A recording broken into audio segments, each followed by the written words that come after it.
ہمارے نبی نے فرمایا اگر میرا کوئی امتی صبح میں ایک درود پاک پڑھ لے، بھائی صبح میں ایک مرتبہ درود پاک پڑھ لے، رات کو سونے سے پہلے ایک درود پاک پڑھ لے، ہمارے نبی صلی اللہ علیہ وسلم فرماتے ہیں اللہ تبارک و تعالیٰ اس کی ساری فکروں کو دور کر دے گا، اللہ تعالیٰ اس کے سارے غموں کو دور کر دے گا، اللہ تعالیٰ اس کے سارے ٹینشن کو دور کر دے گا۔ تو ہمیں ایک مرتبہ درود پاک پڑھنا، رات کو سونے سے پہلے ایک مرتبہ درود پاک پڑھنا، بھائی سب پڑھیں گے انشاءاللہ۔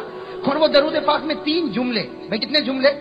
3 جملے یاد کرو گے انشاءاللہ۔ دوستو میں تو کہتا ہوں کہ 2 جملے تو آپ کو ابھی یاد ہو جائیں گے، 1 جملے کے لیے تھوڑی محنت کرنی پڑے گی، لیکن میرے دوستو میرے پیارو یہ درود پاک یاد کر لو، یہ ہمارے آقا محمد رسول اللہ صلی اللہ علیہ وسلم کا بہت بڑا احسان ہے کہ آپ نے ایک ایسا درود پاک بتایا کہ صبح میں پڑھ لے، رات کو پڑھ لے، اللہ تعالیٰ تیری ساری فکروں کو دور کرے گا۔ تو بھائی یاد ہے انشاءاللہ۔ اور ایک عجیب بات بتاؤ میرے دوستو، یہ درود پاک مجھے کیسے ملا؟ یہ درود پاک مجھے کیسے ملا؟ میں آپ کو صحیح کہتا ہوں، میں بہت سے درود پاک تلاش کر رہا تھا کہ مجھے ایسے درود پاک ملے جو پڑھنے میں چھوٹے ہو اور ثواب میں بہت زیادہ ہو، لیکن اس کے لیے میں ہمیشہ فکر میں رہتا کہ کوئی ایسا درود پاک ہو جو ہمارے نبی نے ٹینشن کو دور کرنے کے لیے، فکروں کو دور کرنے کے لیے بتایا، لیکن مجھے نہیں ملا۔ تقریباً رمضان کے بعد میرا ساؤتھ افریقہ کا سفر ہوا، رمضان کے بعد ساؤتھ افریقہ کا سفر ہوا، وہاں اسپرنگو بیچ ایک جگہ ہے، وہاں کی جامع مسجد میں بیٹھا تھا، وہاں ہمارے ایک دوست مولانا موسیٰ صاحب وہ بھی سامنے بیٹھے تھے، وہ بھی ماشاءاللہ درود پاک کی بڑی فکر کرتے۔ تو میں نے ان سے کہا کہ مولانا بہت تلاش کرتا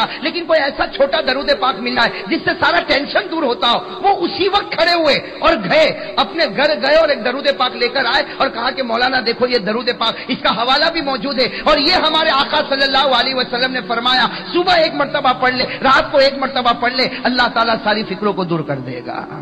تو میرے دوستو یہ درود پاک، اس سے معلوم ہوتا ہمارے آقا محمد رسول اللہ صلی اللہ علیہ وسلم نے درود پاک میں ہر غم کا علاج بتایا۔ بھائی بتایا کہ نہیں بتایا؟ اس لیے میں تو کہتا ہوں درود پاک وہ نعمت ہے کہ دنیا کی تکلیفیں ختم ہوگی اور آخرت کی منزلیں بھی آسان ہوگی انشاءاللہ۔ تو یہ درود پاک میں کتنے جملے ہیں؟ ساتھ میں کہو بھائی کتنے جملے؟ 3۔ سب یاد کرو گے انشاءاللہ؟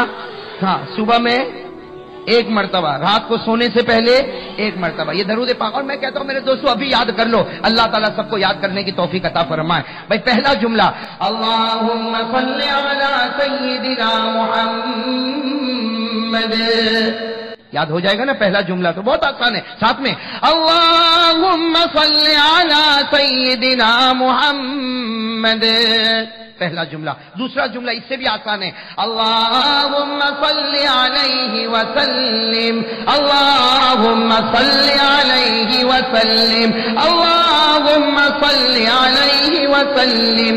کتنے جملے ہو گئے؟ تیسرا جملہ اس کو تھوڑا یاد کرنا پڑے گا میرے دوست، یاد کرو گے نا انشاءاللہ؟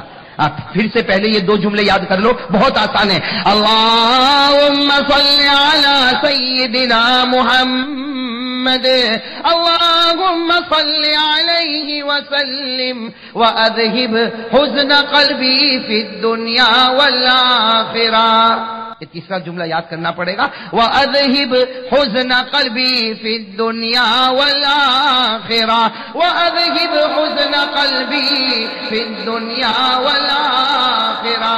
تو صبح میں 1 مرتبہ، رات کو سونے سے پہلے 1 مرتبہ۔ بھائی سب پڑھیں گے انشاءاللہ؟ کون کون پڑھے گا یہ درود پاک؟ ماشاءاللہ، اللہ قبول فرمائے۔ بھائی درود پاک سے محبت بھی کریں گے انشاءاللہ۔